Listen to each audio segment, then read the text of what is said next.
Nung may nakita ako na video na parang nakaganon siya, yung posture, dahil nga lagi ka nakaupo. Tapos nakita ko siya sa isa kong co-work, Oh, parang nakukuba na. Hey, welcome to Work From Home Base, the official podcast from onlinejobs.ph with your hosts, Jehan and Jessica.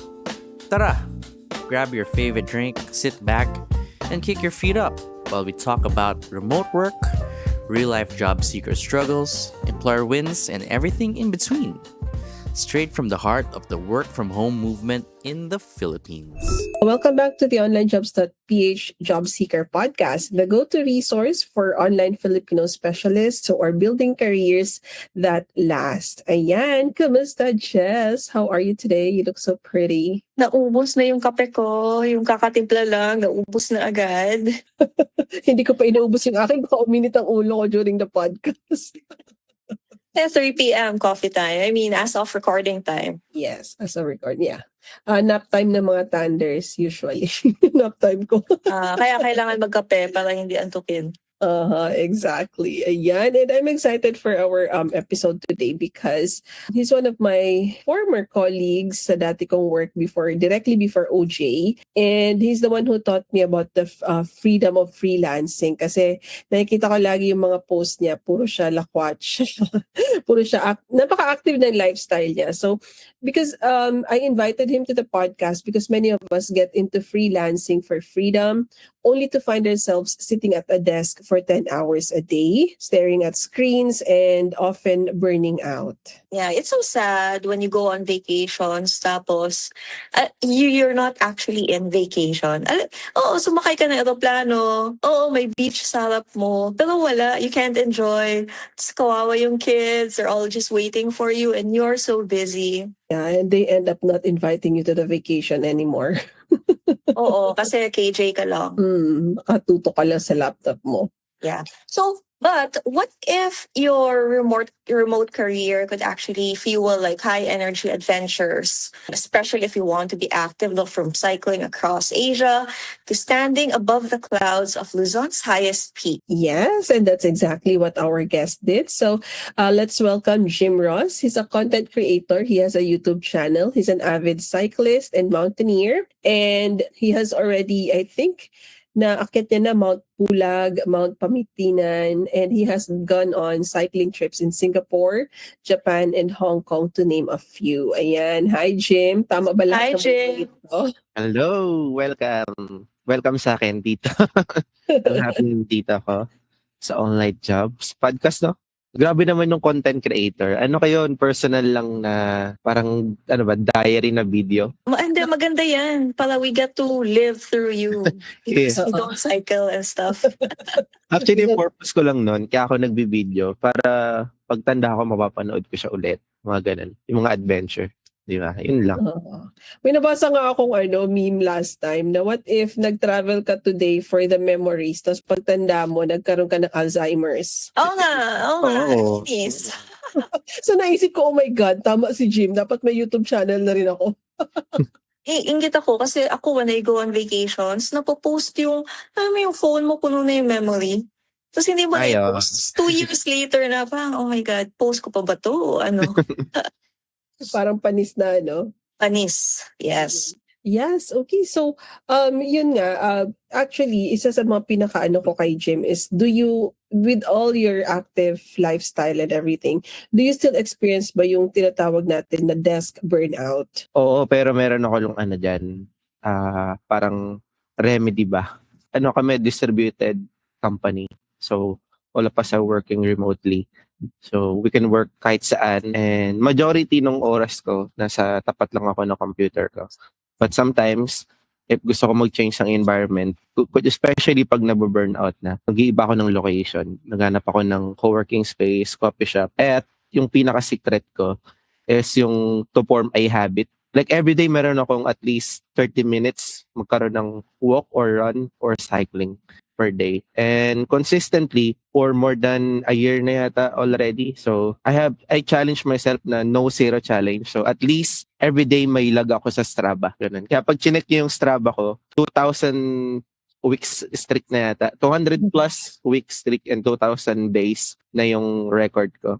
And then every 30 days, kompleto yung lag. Ayun yung secret ko. I'm curious, Jim. How long have you been working online? Tapos, how long have you been doing this? Nung pag-start mo ba, diretso ka na active or you were active way before? Good question. So, nag-start talaga ako. Online na talaga ako from the very beginning nung career ko. Hindi ako nag-work sa corporate as in. Hindi ako nag-work sa corporate. Siguro nung nung 1 year na nasa Makati kami, nung startup kasi kami, tapos hanggang sa nag-decide kami na mag-distribute ng ng office na. Wala na kaming office talaga. Lahat kami working online na. Yun lang. Doon lang kami nag 1 year na nag-office sa Makati. And yung sa tanong mo, nag-start ba yung pagiging active ko mula nung umpisa? Oo, kasi influence din ng family ko. Kasi karamihan sa amin, runner, tumatakbo ng marathon, ganyan. Sila pa umakit ng bundok, nagja-jogging, papunta ng San Mateo, Rizal, mga ganun. Tapos, nung nasa Makati ako noon, naalala ko, nag-enroll ako sa Slimmers World na gym. Parang ko siya, compromise ko na since di ako nakakapag-jogging na nung morning kasi busy ka na, magra-rush ka na pumasok sa work. Doon ako nag-workout sa gabi. Although hindi building muscle ako kasi yung sports ko is cardio, more on cardio. So talagang from the very beginning, it's already a habit because nga of your family. Tama. Kasi maraming mga people who work online, online professionals, or even if they're not home-based, feeling ko lang mas malala pag you work from home kasi you don't have to move at all. You don't have to walk very far. Iba rin yung habit, which is completely opposite from yours. Right. Hindi gumagalaw, ganyan. And that's the habit that they've already built from the very start. Ayan, ano sa tingin mo, as someone who is more active, ano bang pwede nilang, what are there baby steps that we can do to help us be more active? Isa pala sa mga naging motivation ko nung nag-start na ako mag-work, nung may nakita ako na video na parang nakaganon siya, yung posture, dahil nga lagi ka nakaupo. Tapos nakita ko siya sa isa kong co-work. Parang nakukuba na. Siguro, kung magbibigay ako ng tips sa mga nakikinig dito, yung mag-start ka na, yung kunyari, meron tinatamad lagi sa umaga mag-jogging, di ba? Yung secret doon, try mo lang, tumakbo ka ng 5 minutes. Kasi the moment na nag-start kang tumakbo, after mong huminto, hahanapin ng paa mo na tatakbo ka ulit. Tingnan, try nyo yun guys. Kahit kayo, Jehan and Miss Jessica. Totoo. Yung secret yun. Tapos, isa pang secret, siguro kung uso na ngayon ng smartwatch, di ba nakita mo yung data, nabibilang mo yung steps, tapos may mga application na like yung Strava, na nakikita mo yung progress mo. Pag nakikita ko kasi yung progress ko, data-driven kasi ako, parang mas lalo akong na-encourage. Like for example, nung meron akong na-miss na isang araw, kasi nasa Iloilo ako, hindi ako nakapag-jogging dahil ito yung nag-ayos kami ng venue. Nag-guilty ako, di ako nakapag-log. Nakita ko isang bilog na empty dun sa calendar ko na log, activity log ko sa Strava. So parang effect yun ng pagiging data-driven ko na gusto ko, nakikita ko lagi na may log, tapos may improvement ako. So kasama din dun yung change of mindset mo na parang hindi lang yun para lumakas ka, for your health and well-being din. Baga magiging balance yung work mo. Hindi lang siya work-life balance talaga, no? Parang mababalance mo yung buhay mo kasi yung effect din nun mentally sa'yo kasi nalalabas mo yung mga toxin, di ba? Pag yung sa study, pag napapagod ka sa workout, nalalabas mo yung mga toxin sa katawan mo. So, ayun nga, yung pag may nakikita kang progress, like kunyari, nag-decide ka na mag-start ng 5,000 steps muna per day. Hanggang sa nag-decide ka na kaya mo palang mag 6,000, 7,000. Hanggang yung naging normal mo na is 10,000 steps per day. Kung walk yung pinili mong workout per day. So yun. Depende kung ano yung, dati nga na hindi ko na-imagine ng sarili ko na lalaki yung katawan ko pag nag-gym. Yung pala, hindi yun yung gusto kong workout. Yung gusto kong workout yung sa lungs, sa puso, cardio, ganun. Kaya laki nung sa kita ko naman. Kaya sa cycling, saka sa dito, sa running and walking. May pinipili rin talaga May binabagayan din talaga sa kung ano yung kaya ng katawan mo. Tama, Actually, oo. nakaka-relate ako dyan yung sa sa akin naman yung sa phone, yung health app, parang ang sama ng pakiramdam pag nakita mong merong kahit meron kang steps for the day, pero kung hindi siya closed yung circle, parang ang sama sa pakiramdam, no? Parang Exactly, ganun nga yung sinasabi ko na magigilty ka magigilty kapag may ka. na-form na sa'yo na habit na part na yun ng daily routine mo. Mhm. Diba? So yun yung sinasabi ko na para magiging motivation mo rin. Kahit simple siya na win sa everyday na na pamumuhay mo. Totoo. So it's for your health Gym, naman. Hmm? day shift ka ba ngayon or night shift? Pinili kasi ako nasa leadership position ako so I can work kung anong oras. So pero mas pinili ko na yung umaga pa rin. Kasi mas healthy pa rin. Aminin man natin o hindi, di ba? Ang hirap mag-workout kapag, yun nga yung isa sa naging challenge ko before, kaya natigil ako mag-workout is, panggabi ako, so parang kulang na nga ako sa tulog, tapos mag-workout pa ako, parang kawawa na yung katawan ko. So, naranasan mo rin ba yung gano'n na parang gabi ka, puyat ka, and then biglang kailangan mo pa rin gawin yung habit mo ng workout? Oo, naranasan ko yun kasi may time na nagpanggabi ako nun. O yata, yung pandemic, 2022, na-assign ako sa client namin na night shift siya. And yung nagiging compromise ko nun, walk lang. Kasi hindi mo kailangang pilitin. Ito pala, rin siya, na-challenge din ako nun, ay nung 30 minutes per day ko, na during my lunch break ng gabi, kunyari mga anong oras yun, 9:00, naglalakad lang ako dito sa paligid ng area namin. Tapos 30 minutes, parang makaka 4 to 5 kilometers walk ka na. Tapos, ang rin doon, hindi lang naman sa movement na mako-consider mo ng workout Para yung kumilos din yung mga muscles mo, saka mga nerves mo. Yeah. May standing desk ako. Yan. So, Yan. tumatayo-tayo rin ako. May Pomodoro habit din kasi ako na para tatayo ka after 20 minutes. Yeah. Mas titingin sa malayo. Yung 20-20 rules. Yan. Oh, alam mo, that's actually very helpful, yung Pomodoro and then the standing desk, especially if you have very limited time. Pero natawa din ako dun sa Jem, yung sa lunch break. Kasi that was my first workout schedule also. Kasi napipikon ako walang makareply sa akin during lunch. Kasi lunch sila. Sabi ko, okay lang. I need to do something. So, doon nag-start. Pero weird nga. Kasi 12 noon, di ba? Ang init. Pero for me, that's the time that worked for me that time during COVID. So, hanap-hanap lang ng mga ideal schedule. Especially nga, kung awkward yung mga schedule yung mga graveyard shift dyan. Yes, true. Ayan, so hindi ka nakakapag-cycle on your lunch break but you get to walk. Pero segue naman tayo sa sa other part of your lifestyle na talagang super interesting din for me. Yung digital nomad lifestyle mo. Tell us more about the Asian Trail, yung mga napuntahan mo ng countries. And I know you have a very interesting story about Japan. So tell us more about that. I'm super fortunate nga na nakagagawa kayong mga ganun, yung lifestyle na digital nomad lifestyle. Kasi kahit nag-travel ka, nakakapag-work ka pa rin. Nadadala mo kasi yung laptop mo lang. And nabanggit nga ni Jehan, nakakapag-travel ako. Sa Asia yata, hindi ko pa napuntahan. Myanmar and Laos. Yun. Pero pati East Asia, South Korea, di pa. Japan ang lagi kong favorite na balikan. Kasi fortunately, nag-grant tayo ng multiple entry din na visa sa Japan.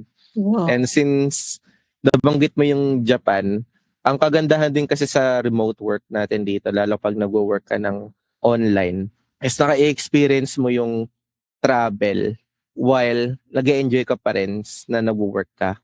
Kumbaga, ang strategy ko nun, inahati ko kasi yung work ko na bago ko maglakwatsa sa every travel ko, tinatapos ko muna yung work ko ng at least 2 hours, tapos ko-continue ko kapag naka-break ako sa travel or babalik ako sa gabi. Pero minsan kapag gusto ko talagang mag-enjoy lang, doon ako naggumagamit ng leaves. May leaves naman kami sa company namin. Kaya ina-enjoy ko yun. So yun. Yeah, I'm super fortunate. Ano yung mobile setup mo nun? Kasi ang hirap ng ito isa sa mga curious ako kasi gusto ko rin gawin yung ginagawa mo. Pero paano yung internet setup? paano ka naghahanap ka ba ng mga mura, or do you just pay for whatever is available? Tapos saan yung mobile workstation mo? Nagko-cafe ka rin ba, or nagko-co-working space? Oh, good ano yan, good question yan.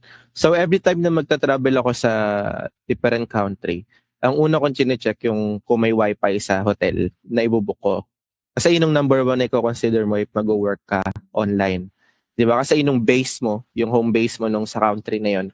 So dapat lagi kang connected. Pangalawa, kung makakahanap ka ng mga magagandang data plans sa abroad. Usually, meron na tayong GCash eh. Sa GCash may kita. Hindi na to shameless plug. Wala tayo. Hindi naman to sponsored ng GCash, diba? Natutuwa ako sa GCash kasi The kind of magic. makakabili ka sa kanila ng eSIM. Meron na. Tas ang mura ng pricing sa kanila kumpara kapag bumili ka sa airport. Since eSIM siya, iscan mo lang yung QR, activated na yung yung data mo doon once na nag-land ka sa country. Tas backup ko rin, bumili ako ng smart na parang physical SIM siya, smart na physical SIM. Tapos, pwede siyang ma-convert into eSIM. Like, i-enroll mo yon as an eSIM, and then, every time na magta-travel ako sa ibang bansa, nilalagay ko sa pocket wifi ko. Ayun yung nilalagyan ko ng data para yung cellphone ko hindi nauubusan ng battery kakagamit ng data. Nasa pocket wifi siya. So, hindi ko na need bumila sa airport once dumating ako doon kasi pagdating ko meron akong eSIM. Ayun yung sa data. Tapos, pangatlo, check ka rin kung sa hotel mo kung may mga malapit na coffee shops or co-working space. Buti na lang talaga may eSIM. It's really such a convenience. Oo. Kumpara dati, naalala ko nung mga way back 2016, 2017, talagang ang haba ng pila sa airport, lalo kung saklok pag bumibili dati ng SIM card. Tapos it's either kulong ka sa hotel during your work time or hanap ka talaga ng coffee shop, no choice. Oo, So paano yung mga kasama mo, Jem? Kasama mo sa bakasyon, do they wait for you while you work? Ay, majority kasi ng trip ko, mag-isa lang talaga ako. Mahilig ako mag-solo travel kahit kung i-check mo yung sa mga video ko sa YouTube. Yun. Kasi unang-una, ayokong may naaabala. Ayoko rin na may kino-consider na meron akong gustong puntahan na di naman nila trip. Yung trip ko kasi na gusto, eto, di ko alam kung mawi-weird doon kayo. Pag pumupunta ako sa different country, di ko pinupuntahan gaano yung mga tourist destination. Same. For example, sa Japan, usually pumunta sila Tokyo. Di ba? Tokyo, doon sa mga sikat doon. Ako pupunta ako ng province near Tokyo. Tapos nag-stay pa rin muna ako sa Tokyo pag ganun. Like for example, malapit sa Suzuka, sa Kamakura, yung mga ganun, yung parang less crowded na tao. Tapos mas mapipil mo talaga yung yung tawag doon, yung total immersion mo. Kasi pag nagka-travel din ako, hindi ako nagta-taxi, mga ganun. Yung kung ano yung commute ng tao, yun yung sinasakyan ko, yung mga ganun. Paano ka cycling doon? So nakakahanap ka rin talaga ng mga rental shops na nagpapalit ng mga bike. Isa yun sa tinitignan ko rin kada magbubook ako ng hotel. Ang sinesearch ko nearby bicycle rental store or place. Tapos yun yung lagi kong hinahanap. Pinipin ko na agad yun, nilalagay ko na sa planner ko. Tapos sineset ko yung day kung kailan ako magbabike ng full day o kaya kung kailan ako magbabike ng specific na time lang. Ganun. So talagang time management pa rin siya, no? Oo, mahilig ako sa spreadsheet. Oo, time management pa rin talaga. Pero nag-hike ka rin ba or nagka-climb ka rin ng mga mountains sa ibang bansa or dito lang sa Pilipinas yon? Oh, nagka-climb din ako. Nagtitrail din kami. Oops, sorry. Nagtitrail din kami. So, nagjo-join ako minsan sa mga groups. Like, meron kasing mga meet-up groups saka mga Facebook group na. Tapos, kung meron din sa Klook, nagjo-join ako. Hindi ako, pag sa ibang bansa, di ako nag-hike mag-isa. Nagjo-join ako sa group. Kasi di ka naman familiar sa lugar. Ganun. Your clients, Jem, where are they based ba? Is it a US client or? US and Europe. So, hindi ba nagkakaproblema when it comes to comms? Kasi di ba sabi mo, you're in a leadership role. So, do you need to talk to them or there are certain times that you have to be online while on your trip, yung meeting talaga? Pag gano'n naman, kapag may expected ako na meeting, ini-schedule ko na pinipre ko yung time ko. So, I make time sa mga ganun. Like, Pwede ba kunyari, sa gym, isa lang talaga yung primary employer mo, si Level Up lang. mm, Are we allowed to? pwede naman, pwede naman. Si Level Up lang and yung clients ni Level Up yung Yung hinahandle kausap namin, na international. So, ganun nga. So, yung secret doon, ang dami ko nga ring affiliation. Like, for example, yung sa WordCamp, mga WordCamp namin ni Jehan, tapos sa WordCamp Asia, kahit may meeting kami noon ng gabi, tapos nasa travel ako, talagang binibigyan ko siya ng time. I make sure na either makauwi na sa hotel ng time na yung pag may meeting, or maghahanap ako ng place na pwede kong pagstayan. Kasi, ano pa rin yun eh, ano pa rin nagbabudget sa ng travel mo, kaya kailangan mo siyang i-prioritize pa rin.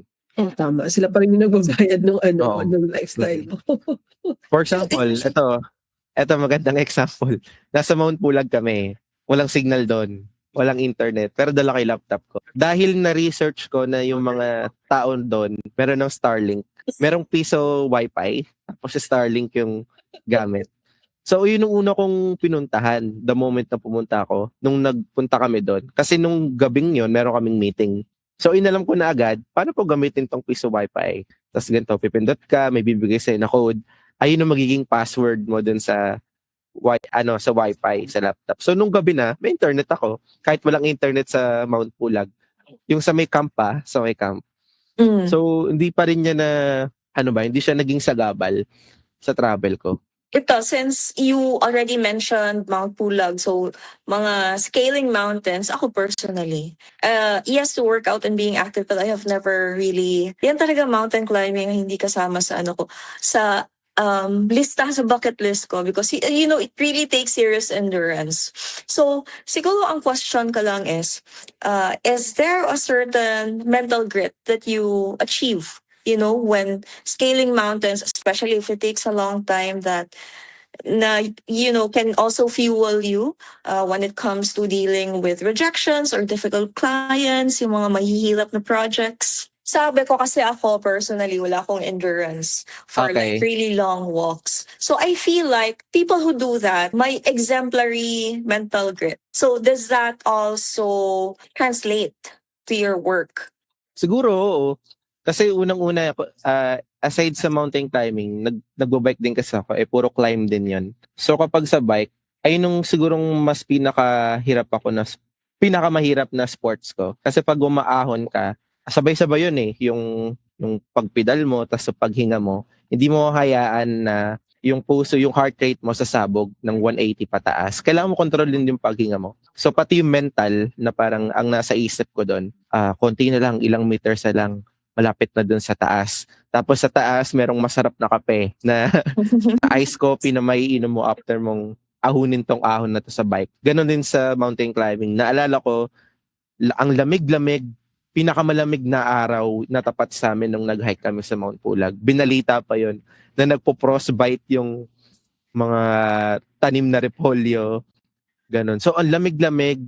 Tapos, ang taas nung ina-hike namin. Tapos, ang dilim-dilim nung ina-hike namin. So talagang may mental endurance siya na nung paakyat kami, sabi ko, malapit na. Nung nakarating na kami sa Pulag, parang hindi ko napigilan na parang nagkaroon ng konting luha. Kasi naranasan mo yung hirap. So kung itatranslate ko yun sa work, siguro napatatag din nun yung sa personality ko kahit sa work na kaya ko mag-work under pressure kahit na may napapagalitan, ganun. Experience yung mapagalitan before, pero hindi siya nag-demotivate sa akin para hindi galingan pa yung work. And mahilig din kasi ako na parang, yung parang step by step. Kaya natatapos ko siya ng smooth din. Saka yun nga, yung mental mo na di-develop din. Siguro, malaki nga influence ng sports. If I'm not, kung i-consider natin nun, yung fitness level mo, mahalaga rin siya sa work. Actually, I can vouch for that. Na isa si Jim sa mga trainers ko sa Level Up before na talagang malaki yung naitulong sa growth ko there in the company. Kasi Talaga ba? Totoo, Jim. Yung naalala ko pag yung mga hindi ko na kayang sagutin yung tickets. Tapos talagang mangyak-nyak na ako and talagang, gusto ko nang mag-wild. Gusto ko nang mag-flip my desk and leave, ganun. Pag ikaw yung sinachat ko, napapakalma. Oo. Talagang nasisegue ko siya into a more sensible, more rational frame of mind. So, talaga nakakatulong din talaga siya. Ayan. Ayan. Pero, so ano, Jess, mag-climb na tayo? Mount Apo. Malapit ka sa Mount Apo. Ay, next target namin ang Mount Apo. Oh, Davao lang ako eh. So, yun nga, marami akong kakilalang, they really climb like on their birthdays or they have scheduled climbs talaga sa mount. Ako lang talaga yung pwede na lang, jogging na lang, ganun. Hindi rin kasi ako madagat eh. Mabundok talaga ako eh. Ma-nature. Siguro kaya ganun. I believe that there are beach people and there are mountain people. And sometimes you're a beach person, but when you grow older, you become a mountain person. May mga, lalo sa Pilipinas, gaganda ng beaches and mountains natin. I agree. Yeah. Napaka-interesting na usapan. Pero Gemma, what about yung budget-friendly na active travel? Do you always go for ano ba yung nagiging option mo usually? Alam ko kasi mataas na yung level mo, so medyo afford mo na yung comfortable na traveling. Pero do you have any budget-friendly tips for traveling sa mga nag-uumpisa pa lang na Lagi akong budget remote worker? Sige. Kung sa travel, kung consider mo lagi yung airline sa hotel, number 1 yun. Hindi, yung hotel kahit second na lang. Yung airline talaga minsan nung mahal eh. Kaya yung laging ina-advise din ng ibang budget travel na na Kemerut, abang lang kayo ng seat sale. Akin ang lagi ko tinitignan, inaabangan yung sa Google Flights. Sa Google Flights kasi pwede ka mag-set ng target mo na date and country. Tapos i-set mo yung notification kapag bumaba na yung price. So, ngayon, marami ako nakaset na notification bumaba. May sineset akong threshold na kapag bumaba na ng ganito, bubuk ko. Like yung upcoming trip namin sa Penang sa Malaysia next year for our work camp. So, inaabangan ko na kung kailan bababa yung price nun. Tapos kapag mababa na sa expected ko na price, saka ko siya ibubuk. Talagang napaka-kuripot. Di naman. Ano bang tawag doon? Frugal lang talaga siya na travel. Kung ano lang yung kailangan ko, yun lang yung gagawin ko, yung bibiling ko, ibubuk ko. And then, di rin ako maselan when it comes sa kung anong sasakyang aeroplano and titirang hotel. Majority ng travel ko, since mag-isa lang ako, hostel. And may beauty rin behind it. Kasi every time na nag-hostel ako, ang dami ko na-meet na different na tao, different nationality. Tapos eventually nagiging friends ko sila, nagiging connection network. Yan. Has it led to any work opportunities for you, yung mga ganong networking? Sige na nga, oo. Pero Sikreto. may na-stayan ako noon one time sa Taipei na hostel. Tapos nalaman niya na attendee rin ako ng WordCamp dun sa WordCamp Asia. Tapos siya rin, ganun. So nagkaroon kami ng collaboration. And then binigyan niya ako ng project. Tapos may time na babalik siya. Pinapagawa niya yung mga, parang ina-outsource na. Taga Malaysia siya. Malaysia-based siya, pero taga Europe siya. Parang ganun. Every time na makailangan niya ng tulong, nag-outsource siya sa akin. Pag di ko kaya, pinapasa ko rin sa iba. Ganun. Diba? Ang laki rin talaga na itutulong ng networking. Kasi kahit ako, yung sa unang meeting pa lang para sa World Cup Asia 2027, isa sa mga nakausap ko doon, yung taga Singapore, I won't mention his name yet, pero nag-ano siya kaagad, parang may opportunity kaagad for me. Na ako na lang inaantay niya na mag-close, na parang, alam mo yun, parang an opportunity really opened up for me. At saka yung sa kwento rin ni Alpha June din na he was able to set up his own digital agency. marketing agency. That was the World Cup connection. Napakalaga na parang ino-open mo yung sarili mo na magiging open book ka. Tapos maglilid din naman sa yung different opportunity. Depende sa'yo. Minsan kasi may introvert, may extrovert. Parang ganun. In this economy, hindi na natin afford magpaka-introvert. Oo. True. Yeah. Saka hindi pala siguro naging ng travel sa akin, ng solo traveling. Mas naging tumapang ako. Tapos mas naging welcoming ako sa mga tao. Parang mas, hindi naman sa laging magtitiwala, pero parang hindi ka mahihiya na kumausap ng ibang tao kahit hindi mo sila ka-nationality, kahit hindi mo naiintindihan yung language nila. And kahit mag-isa ka dun sa lugar na di ka pamilyar. Kasi kakailanganin mo ng tulong nila eh. ganun nag-work yung yung mundo natin eh. No? We need each other. Ayan, pero may mga negative experiences ka rin bang naranasan, Jim, sa mga travels mo? Na-scam ka na ba? Gusto ko din sana itanong, naiiwan ka ba Dami. sa aeroplano? Oo. Ganun. Ang dami na. Sige. Ano bang gusto mong tanong? Ano ba yung pinaka-worst?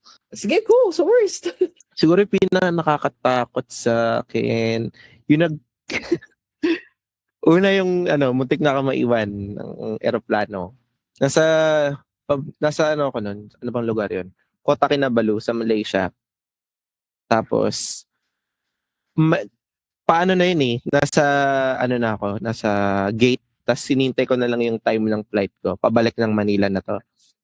Tapos, may mga dumating na atleta ng Pilipinas, mga bata. Di kinausap ko sila. Parang backpack lang. Every travel ko pala wala akong luggage. Backpacker lang ako. Lagi. Tapos naglalaba lang ako sa abroad pag kailangan ko ng damit. Di kinausap ko sila. Sabi ko, isang kayo lalaban. Bla bla bla bla. Tapos hanggang since mahaba pa yung oras ko nun, sumunod ako sa kanila. Nag-escalator sila pababa.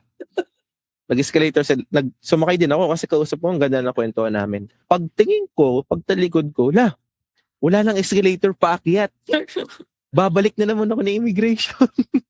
Oh my God. So, ang mangyayari nun, baka masita ako lalo. Ang ginawa ko, di ba pababa yung escalator, inakit ko siya kahit pababa. Which is nakakatakot, baka mamaya nakita ko nung camera, tapos isipin, baka kung anong ginagawa nun. Tapos Buti ito yung nakalusot ka. time, nakalusot ako. Time na to na parang 10 minutes, aalis na aeroplano. Oh my God. Kasi late ko na na-realize na wala palang packet pababa unless bumalik ako ng immigration. My God. Kaka-anxious. Tapos isa pa yung nag-Japan ako, nagbabike kasi ako. May lugar na bundok na siya na area. Ang dilim. Walang ganong tao. Kasi pinili ko, ang gandang umakit dito kasi baka maganda yung nasa taas. Diba yung inaabangan mo lagi kung ano yung makikita mo yung kabuuan ng island. Kasi maliit na island yon sa Japan. Isa Enoshima. Yan. Tapos pag tingin ko, ang dilim, walang ganong tao, walang signal. So doon ko naramdaman nung kaba. Tapos hanggang sa may nakita ko na naglalakad pa. Naglalakad sila, parang napaka-isolated nung area. Doon ko na pila, safe to. Sige, tuloy lang natin. Pero nung pagbaba ko na, ang dilim, doon ko na parang kinabahan lang konti. Ganun. Hindi ko kaya yan, Jim. Kasi di ba karamihan ng mga sikat na horror movies galing Sa sa Japan? Oo nga. Hindi ko alam eh. Lakas ng trip ko eh. Sa trip. Mm. Loka ka. Doon din na-develop siguro yung mental toughness ko eh. Sa mga ganung pagkakataon. If you don't mind, Jim, how old are you? 30 plus. Uy, Mm. Because, ang baby face mo eh. saka ang adventurous I would assume like 20s. Kasi, sige, go. Okay. 10, sige. Diba? Kasi ang taas na kasi ng anxiety namin ni Jack. Yan. Siguro, dahil din sa pagpapalaki sa amin, parang may freedom kami na at the same time may pa rin, maayos naman ang pagpapalaki sa amin. People who do sports, they're really braver like you. Feeling ko lang. Pwede, oo. Magre-risk ka na magre-risk eh. Oo. Alam mo, you know what? Kung sinabi mo yan, parang nare-reason ng dangerous ka na ginawa ko sa travel. Oo. Sa anxiety na Nakapag-overthinker ka na rin. Hindi naman. Kasi ilang beses ako na-accident, muntik, baka nandiyan yung parents ko. Muntik mga aksidente sa bike, di mo na kami stop eh. nga. Yeah. I mean, biking, it comes with its own dangers. Kahit ganong ingat mo, if you're on Yung the road, kasama mo there's sa road, Yes. Kailangan talaga matapang. So magdadala ka ng bike sa Iloilo this August. Baka hindi. Kasi backpack lang ako. Hindi ako bumili ng extra luggage eh. Nagdadala ako ng bike kapag gusto kong maglibot ng mahaba. Like for example, sa Taiwan, yan, yung tip to tip. Yung vlog mo sa Taiwan, nakita ko yung story mo nun eh. Yung vlog mo na yun, that was your own bike that you were using there. Hindi, sa Taiwan yun. Kaya di ako nagdala ng bike sa Taiwan that time. Kasi libre hindi naman libre. Sa Taiwan kasi napaka-efficient ng cycling. Parang normal sa kanila na nagbabike yung mga tao. May Ganda bike dun, lane. no? I love Taiwan. Tapos every kanto meron tinatawag nila na U-bike. Ayun yung pwede mong i-renta. Gamit mo, tatap mo lang yung card mo. Tapos iiwan mo ulit kung merong malapit na station sa next na pupuntahan mo. So nakakalibre ako doon. Ito kagandahan sa Taiwan, hindi ako gaanong na gumastos sa pamasahe. Kasi yung U-bike, kapag less than 30 minutes, libre. Ah, Oh. Kaya ang ginagawa ko nun, kunyari, pupunta lang ako siguro mga 3 kilometers lang. Yung U-bike ko, less than 30 minutes nandun na ako. Libre siya. Hindi siya nababawas dun sa load ko. ang ganda ng program, no? To encourage people ba? To be Tama, oo. active. Tama. Yun nga yung isa sa mga main purpose na tinignan ko sa website. Aside sa parang promoting siya ng efficient transpo na hindi siya car-centric, yung tao rin kasi magkakaroon ng active na lifestyle. Magugulat ka. Nakapunta na ba kayo sa Taiwan? Napunta ka? Yeah. Even yung mga lola, di ba? Yung mga lola nagbabike, gamit yun. Oo. Oo naman malingki yung gamit. Ang cute. Ang dami Tatanda. na nagbabike. Kaya enjoy maglakad-lakad. Sa Oo. gaganda ng mga park din nila eh. Mapapasa ng So ka na many lang. people. Diba? Kasi safe yung mga roads nila doon. Dito pag nagbike ka, sa Metro Manila. Dapat yung spatial awareness mo sa lalo dito sa amin sa Metro Manila. Aangat talaga yung spatial awareness. Kahit Pero dito rin actually. Sa Zamboanga? Oo. Car-centric din masyado dito sa Zamboanga. So, Talaga ba? walang bike lanes, walang safe way to bike unless sobrang matapang ka. Okay. Sa Davao may bike lane. Pero it's just, our usual lane na nilagyan lang ng Guwet. Oo. Dito rin naman. Mahirap pa rin sa mga Mahirap pa rin. vehicles. It's not an additional lane that's purely for bikes. So, buhay pa rin. Kaya hopeful ako if ever man talaga magkaroon ng program yung country natin na hindi lang siya car-centric. Pati yung, anong tawag natin dito, yung alternate na mobility, no? Alt mobility. Yeah. Like yung cycling, mga ganyan. Totoo. Hopefully. And may naalala ko, sinabasa ko sa DIY Travel Philippines. Now that we're talking about all the things na pagtitipid sa travel and all, may nakita ko kaninang post sa DIY Travel Philippines. Ang tanong niya, she's earning 30,000 pesos as a freelancer. Single siya, wala siyang binubuhay na kapatid, pamilya, or whoever, siya lang mag-isa. Is it possible for her to do the digital nomad lifestyle with that salary ba? Nagta-travel siya na abroad. Depende sa ako kasi hindi ako gumagastos kapag hindi afford ng ng payroll mo Parang ganun. Depende sa kanya kung anong klaseng travel yung gagawin niya rin. So siguro, pwede naman, pero magtitipid talaga siya as in. Pero sa time ngayon, mahirapan siya. Nahirapan unless talagang pag-iipunan niya ng ilang buwan. Yun yung secret. Pag-iipunan mo siya na parang meron kang isa-sacrifice na mga bagay para, eto yung lagi ko rin na-advise kapag may nagtatanong sa akin na, for example, bakit ka nakakapag-travel lang ganyan? Meron ako sinasacrifice na hindi ko bibilin ng mga luxury lang para sa akin para magawa ko yung gusto ko. Like, hindi ako naka-latest na mobile phone, hindi ako naka-latest na laptop. Kapag may nagre-release sa bago, hindi ko bibili. Kumbaga frugal lang talaga. Magagamit mo yun. Kasi napakalaga pa rin na hindi lang travel. Dapat meron kang pinaguhugutan din ng pinakukunan mo. At meron kang emergency fund na talaga magagamit mo kapag may emergency na mangyari. Ano kaya yun? Travel ka ng travel, wala ka palang pampo-hospital in case may hospital sa inyo o ikaw mismo. Totoo. Ganon. Mas mahirap yung nagta-travel ka tapos kailangan mong hospital tapos wala kang funds na emergency. Yeah. Kaya mahalaga rin ang insurance. So, I encourage insurance din.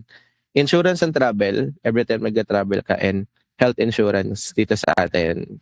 Aminin man natin, hindi din naman ganun kaganda yung ating universal health insurance dito sa atin. Kaya may backup ka pa rin.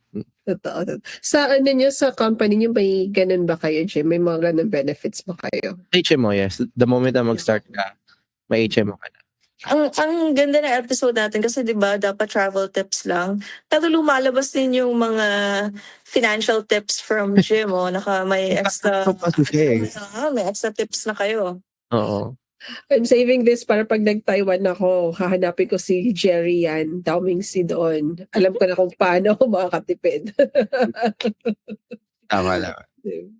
Mahalaga rin kasi tungin lahat di mo magagawa lahat ng yun kung wala kang pera Kung di ka rin healthy. Diba? Yes.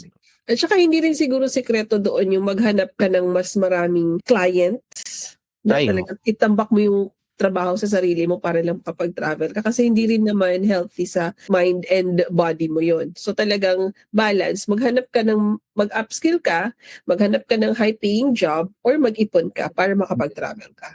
saka unfair din sa client mo yun kapag kumuha ka ng multiple clients. Kasi hindi mo pala mabibigay yung quality na gusto nila. And then binabayaran ka naman nila ng Yes. fair, di ba? Parang unfair sa kanila yun. Kaya huwag niyong gagawin yun. Nag-multiple clients na hindi nyo naman kaya. Nag-commit kayo ng hindi nyo naman kayang i-commit. Yan, ganun. Ako may sideline din ako minsan, pero pag di ko kaya, inaamin ko talaga sa client na ay hindi talaga kaya ng oras. Pero I can refer you to someone I know na Mm-mm. coach ko. Ito kaya nilang gawin ka. Yung pinapagawa mo. Ganun. So priority pa rin talaga si main employer who is your bread and butter. Tama, oo. Wag mong aanin yun. Wag mong kakalimutan yun. Yeah. Mm. Madaling i-take for granted eh. Mm-mm. Yung mga stable Yes. for the new shiny thing. Tempting kasi siya pag working ka online eh. Kuha ng, lalo pag work from home or pwede ka mag-work anytime na hindi ka naman micromanage. Yes. Pwede mo gawin ng mga bagay na kukuha ka ng different Yeah. clients. Multiple clients. It really takes a lot of discipline, not just to Yes. work. Not just to work. I mean, maganda kasi nga ang ano rin eh, si Jim is a very sporty person. And it takes a lot of discipline also. When it comes to working online, hindi na-realize ng mga tao that discipline is required not just for you to submit on time, Correct. meet Yeah. your deadlines, be Yeah. productive even if tinatamad ka. But you also need discipline when it comes to choosing the right projects. Right. And yung hindi mo tambakan yung sarili mo. Because yes, Jim is right. It's really very tempting. Kaya nga lagi ko sinasabi every time na may tinutulungan ako na new team member. Since all of us are working remotely, so we expect everyone to practice integrity. Integrity din kasi. Yes. Ganda. Oo nga. Diba? Love na love ko na si Jim talaga. Grabe naman yun, nakaka-flatter naman. Embodying the work from home lifestyle na balanced at fair. Pag nag-work from home lifestyle ka, ano rin eh. Ano siya? Discipline nga, tama si Miss Jessica. Discipline and ethics, integrity. Yan. I wish that people can see Jim because yung iba kasing online worker, alam mo yung ano pa lang, sa camera pa lang kita na natin, hagar na ni ate, ano kaya wala na yung tulog. Di ba ako mga card? O, hindi nga ako eh. Hindi ako naliligo eh. You look happy eh. You know, Baby face. may balance talaga na you're healthy, you get to travel, you have stable work, ganun. O, dapat maging happy tayo. May work tayo. Bubuhay tayo everyday. Mga ganun. And for granted natin, iba walang work eh. Diba? Yes. Totoo. Yan, okay.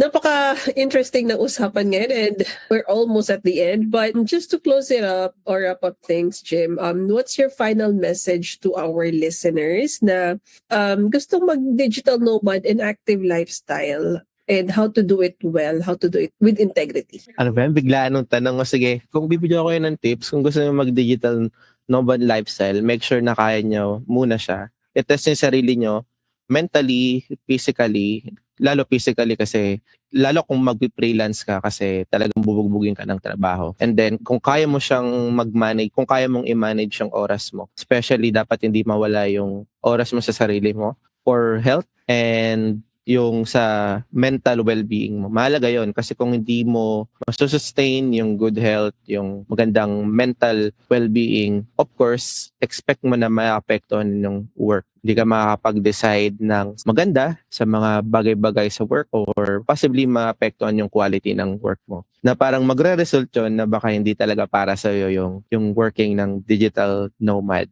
Pag-work ng nomadic lifestyle, no, parang ganun. And napakahalaga rin na mga nabanggit kanina, ang sa lahat yung integrity. Kasi dahil nga hindi siya yung typical na meron kang boss na mina-micromanage ka na pare-pares kayo nasa cubicle. Ino-observe lahat ng galaw mo and hindi siya yung tulad nung nasa call center ka na even yung screen mo is pinipicturean every single seconds. So it takes discipline and integrity na gawin mo yung tamang work na pair sa'yo and pair sa client mo. So yun lang. And one last thing, plug your socials, plug your yung mga pinaka upcoming mo na activities at invite mo na sila na mag-subscribe sa YouTube channel mo. Okay, shameless plug. Di ko talaga pinopromote yung YouTube ko kasi parang personal vlog ko siya. Pero if you want to follow me, just search my name, JHIMROSS, Jim Ross with an H. And doon, may kita mo lang, yung kasi lahat ng handle ko, yung sa Insta, Facebook,